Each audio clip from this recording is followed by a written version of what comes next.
Hi, welcome to Sherin's kitchen. இன்றைக்கி நம்ம கிச்சனில் டின்னர் ரெசிபி தான் பார்க்க போகிறோம்.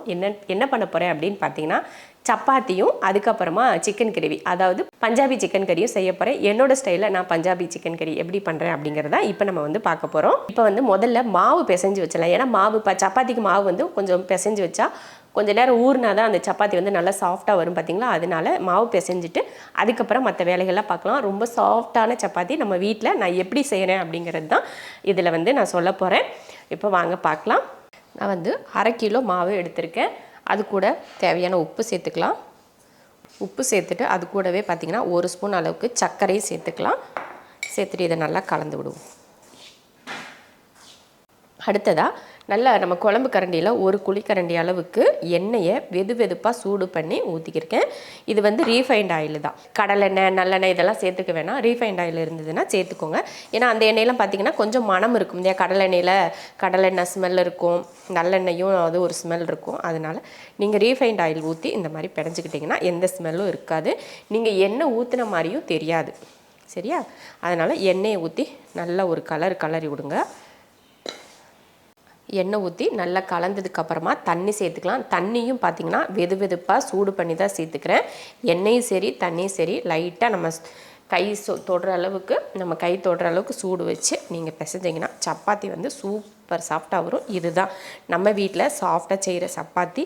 நான் எப்போயுமே இந்த மெத்தடில் தான் செய்வேன். இப்போ மாவு கொஞ்சம் கொஞ்சமாக தண்ணி ஊற்றி நல்லா பிசைஞ்சிக்கலாம். நல்லா சாஃப்டாக வரும் பார்த்திங்களா. அந்த மாதிரி பிசைஞ்சு எடுத்துக்கலாம்.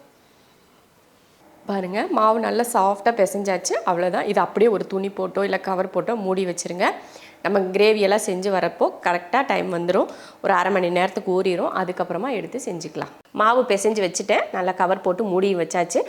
அப்படியே ஓப்பன் பண்ணி வச்சோம்னா காஞ்சு போயிடும் இல்லையா. அதனால் ஒரு துணியோ ஒரு கவரோ போட்டு மூடி வச்சுக்கோங்க. இதில் என்னென்னா, நான் வந்து இதில் சர்க்கரை சேர்த்துருக்கேன். உங்களுக்கு சர்க்கரை வேணாம் அப்படின்னு நினச்சிங்கன்னா நீங்கள் வந்து ஸ்கிப் பண்ணிக்கோங்க.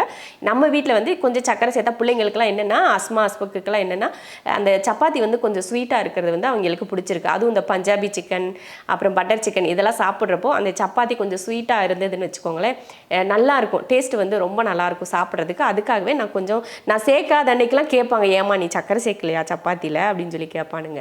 அதனால கொஞ்சமாக சர்க்கரை சேர்த்துட்டு சப்பாத்தி பண்ணோம்னா டேஸ்ட் வந்து கொஞ்சம் நல்லாயிருக்கும். அதனால தான் சப்பாத்தி சேர்த்துக்கிட்டேன். அது வந்து உங்கள் விருப்பத்தை பொறுத்து நீங்கள் ஸ்கிப் பண்ணிக்கோங்க, இல்லை சேர்க்கணுன்னாலும் சேர்த்துக்கோங்க. அவ்வளோதான். மாவு வந்து ஒரு பக்கம் ரெடியாக இருக்கட்டும். இப்போ வந்து நம்ம மசாலா ரெடி பண்ணிக்கலாம். அதுக்கு முதல்ல வதக்கி ஆற வைக்கணும். அதுக்கு வதக்கிறதுக்கு ஒரு கடாய் வச்சிடலாம். கொஞ்சமாக எண்ணெய் ஊற்றிக்கலாம். வதக்கிறதுக்காக தான். இதில் ஒரு 2 பெரிய வெங்காயம் சேர்த்துக்கிறேன். கூடவே 6 பல் பூண்டு சேர்த்துட்டு அதுக்கேற்ற மாதிரி இந்த மாதிரி சின்ன சின்ன துண்டில் ஒரு 2 இன்ச் அளவுக்கு இஞ்சி எடுத்துக்கோங்க. அதில் வந்து சின்னதாக வெட்டி நான் சேர்த்துருக்கேன். கூடவே 2 ஏலக்காய், 2 துண்டு கிராம்பு, ஒரு 2 துண்டு பட்டை, ஒரு 1/4 ஸ்பூன் அளவுக்கு சீரகம், ஒரு 10 போல் முந்திரி பருப்பு. நல்லா வதங்கிடுச்சு. ரொம்ப வதக்க வேணாம், சும்மா லைட்டாக. ஏன்னா இது நம்ம ஆற வச்சு அரைக்க தான் போகிறோம். அதனால் ரொம்ப நேரம் வதக்க தேவையில்லை. இது கூடவே ஒரு 3 தக்காளி, நல்ல பெரிய சைஸ் தக்காளியாக 3 தக்காளி எடுத்திருக்கேன். வெங்காயத்தை விட தக்காளி வந்து கொஞ்சம் அதிகமாக இருக்கிற மாதிரி சேர்த்துக்கோங்க. நல்லா சாஃப்டாக வதங்கிடுச்சு பாருங்கள். இதை எடுத்து ஒரு பிளேட்டில் போட்டு ஆற வச்சிடலாம். கிரேவி தாளிக்கிறதுக்கு ஒரு பாத்திரம் வச்சு எண்ணெய் ஊற்றியாச்சு. எண்ணெய் காஞ்சதுமே ஒரு 1/4 ஸ்பூன் அளவுக்கு சீரகம் சேர்த்துட்டு அது கூடவே சிக்கன் சேர்த்துடலாம்.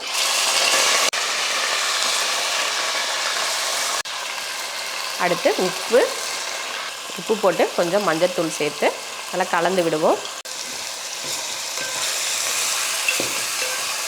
சிக்கனை ஒரு 2-3 நிமிஷத்துக்கு நல்லா வதக்கினதுக்கப்புறமா மிளகாத்தூள் சேர்த்துக்கலாம். நான் வந்து Kashmiri red chilli powder 1/2 spoon அளவுக்கு சேர்த்துக்கிறேன். இல்லை காரம் வந்து கம்மியாக தானே இருக்கும், அதனால் 1/2 ஸ்பூன் சேர்த்துட்டு அடுத்து மல்லித்தூள் வந்து 1 ஸ்பூன் சேர்த்துக்கலாம். சேர்த்து இதை கலந்து விடுவோம். நல்லா வேகட்டும். அதுக்குள்ளேயும் மசாலா அரைச்சிட்டு வந்துடலாம். வதக்கி வச்சுருந்த வெங்காயம் தக்காளியெல்லாம் அரைச்சிட்டு வந்துடுவோம். மல்லித்தூள் மிளகாத்தூள் போட்டு பார்த்திங்கன்னா நல்லா ஒரு 8 நிமிஷத்துக்கிட்ட நல்லா வதங்கிடுச்சு. முதல்ல ஒரு 2-3 நிமிஷத்துக்கு வதக்கணும். இப்போ ஒரு 8 நிமிஷம் ஆக மொத்தம் ஒரு 10 நிமிஷத்துக்கிட்ட நம்ம வதக்கியிருக்கோம். இந்த டைமில் நம்ம அரைச்சோம் இல்லையா, வதக்கி அரைச்ச மசாலாவை இதில் சேர்த்துக்கலாம்.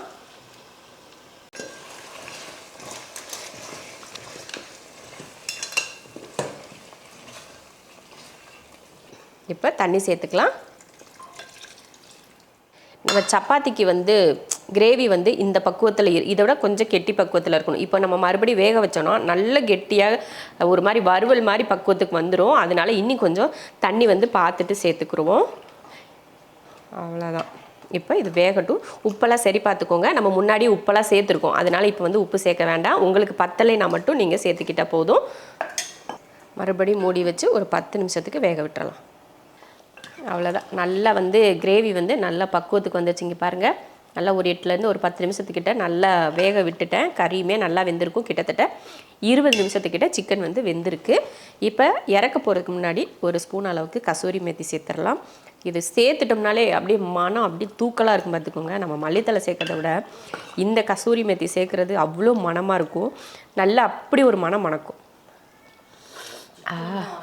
அவ்வளோதான். கசூரி மேத்தி போட்டு நல்லா ஒரே ஒரு கொதி மட்டும் விட்டு இப்போ அடுப்பை ஆஃப் பண்ணிடலாம். அருமையான ஒரு கிரேவி சப்பாத்திக்கு ரெடி பண்ணிட்டேன். என்னோடய ஸ்டைலில் பஞ்சாபி சிக்கன் நான் எப்படி செஞ்சுருக்கேன் அப்படிங்கிறது பார்த்துக்கோங்க. டேஸ்ட் ரொம்ப ரொம்ப நல்லாயிருக்கும். நம்ம ரெஸ்டாரண்ட்டுகளெல்லாம் சாப்பிட்ற மாதிரி டேஸ்ட் சூப்பரான டேஸ்ட்டில் இருக்கும். அவ்வளோதான். இப்போ இறக்கி வச்சுட்டு நம்ம சப்பாத்தி செஞ்சிடலாம்.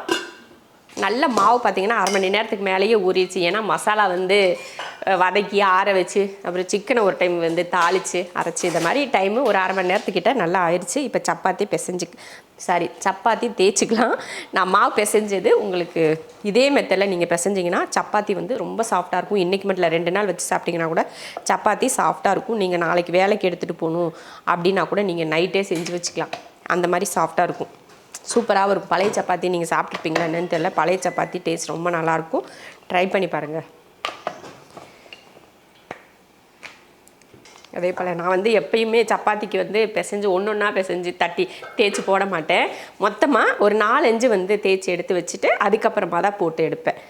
சப்பாத்தி ரவுண்டாக வரலைன்னுலாம் ஃபீல் பண்ணாதீங்க. பரவாயில்ல. சப்பாத்தி ரவுண்டாக வரலைனாலும் பரவாயில்ல. நல்லா சாஃப்டாக டேஸ்ட்டாக இருந்தால் போதும். சரியா? இத்தனை வருஷம் வாழ்க்கையில் ஒரு நாள் கூட என்னோடய சப்பாத்தி வந்து ரவுண்டாக வந்ததே இல்லைப்பா.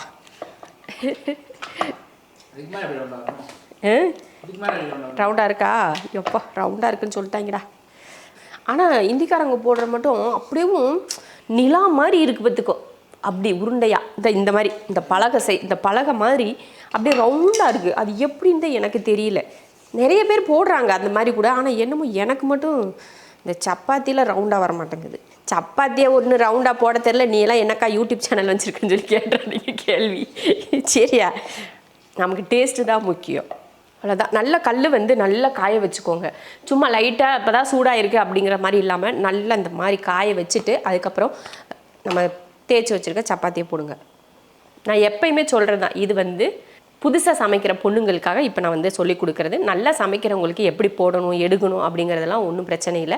புதுசாக சமைக்கிற இப்போ தான் சமையல் கற்றுட்ருக்க பிள்ளைங்களுக்கு நான் சொல்கிற டிப்ஸு.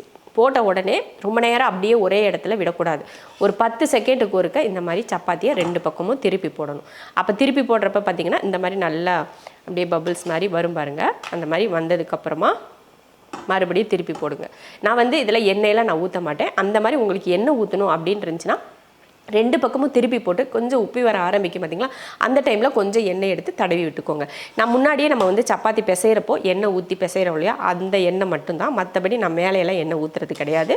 கரெக்டாக ஒரு குழிக்கரண்டி அளவுக்கு எண்ணெய் ஊற்றி நான் பிசைஞ்சேன். 1/2 கிலோ மாவுக்கு நம்ம குழம்பு கரண்டி இருக்குது பார்த்திங்களா, அந்த கரண்டியில் ஒரு கரண்டி ஊற்றி நான் வந்து பிசைஞ்சேன். அதுதான் எண்ணெய். மறுபடியும் நான் இதில் எண்ணெய் சேர்க்கல. அவ்வளோதான். நான் முன்னாடி சொன்ன மாதிரி இதில் சர்க்கரை சேர்க்குறது உங்கள் விருப்பம். சுகர் வந்து நாங்கள் சேர்த்துக்க மாட்டோம் அப்படின்றச்சுன்னா நீங்கள் அதை வந்து ஸ்கிப் பண்ணிக்கலாம். இல்லை சேர்த்தா பரவாயில்ல அப்படின்னு ஒரு தடவை ட்ரை பண்ணி பார்க்கலாம் அப்படின்னா நீங்களும் ஒரு தடவை ட்ரை பண்ணி பாருங்கள். சூப்பராக இருக்கும். இப்போ வந்து போட்டலாம். நீங்கள் ஹாட் பாக்ஸில் போடுற மாதிரி இருந்தால் அடியில் ஒரு துணியோ இல்லைன்னா டிஷ்யூ பேப்பரோ ஏதோ ஒன்று போட்டிங்கன்னா சப்பாத்தி வந்து வேர்த்து போகாமல் இருக்கும். அந்த மாதிரி போட்டுக்கோங்க. அவ்வளோதான். இதே போல் மற்ற எல்லா சப்பாத்தியும் நம்ம போட்டு எடுத்துக்கலாம். அதான் சப்பாத்தி வந்து முதல்ல ஃபோட்டோ எடுக்கிறதுக்கு போவோம். ஃபோட்டோ எடுத்து முடிச்சிட்டோம்னா அப்புறமா நம்ம ஃப்ரீயாக வந்து சப்பாத்தி போட்டுக்கலாம். அருமையான டேஸ்ட்டில் நம்ம வீட்டு ஸ்டைலில் பஞ்சாபி சிக்கனும் சப்பாத்தியும் ரொம்ப சாஃப்டாக ரெடி ஆயிடுச்சு. இப்போ அஸ்மா இதுக்கு முன்னாடியே சாப்பிட்டு பார்த்துட்டு ஆக ஓகோன்னு சொல்லிட்டு உக்காண்டிருக்கா. இன்னொரு சப்பாத்தின்னு சொல்லிக்கிட்டே இருக்குது. அதனால இதே மெத்தடில் சிக்கன் கிரேவியும் இதே மெத்தடில் சப்பாத்தியும் செஞ்சு பாருங்கள், சூப்பராக இருக்கும். சூப்பராக ரெடி பண்ணி முடிச்சாச்சு. நாங்கள் வந்து ஒரு வீடியோக்காக மட்டும் சப்பாத்தியை செஞ்சு ஃபோட்டோ எடுத்தாச்சு. இங்கே ஒரு பக்கம் அஸ்மாவும் சாப்பிட்டுட்ருக்கு. சரி மீதி இன்னும் ஒரு 6 சப்பாத்தி இருக்கும், சரி அதையும் சேர்த்து போட்டு வச்சிட்டேன்னா அது அப்புறமா சாப்பிட்டுக்கலாம் இல்லையா, அதனால சேர்த்து எல்லாத்தையும் போட்டு எடுத்துக்கிறேன் நான். நீங்களும் இதே மெத்தடில் இதே போல் டின்னருக்கு நீங்கள் செஞ்சு பாருங்கள். சிக்கன் கிரேவி இதே மெத்தடில் நீங்கள் பன்னீரில் கூட செய்யலாம், சூப்பராக இருக்கும். நீங்கள் பன்னீர் இல்லைன்னா சிக்கன் ரெண்டுலேயும் ஏதாவது ஒன்றில் ட்ரை பண்ணி பாருங்கள், சூப்பராக இருக்கும்.